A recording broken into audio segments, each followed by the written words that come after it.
La envidia es como un puñal. ¿A quién se lo voy a clavar?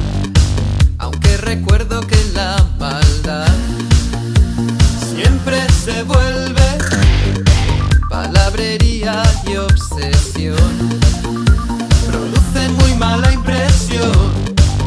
Te comento que insultar no es ninguna novedad.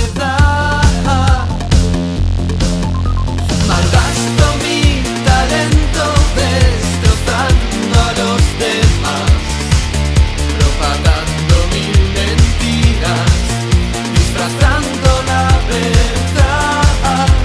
Estoy perdiendo un tiempo que no voy a recobrar.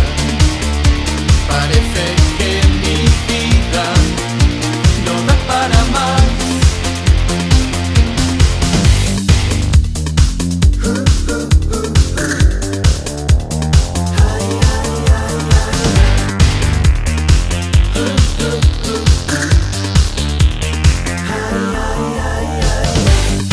Yo soy la sal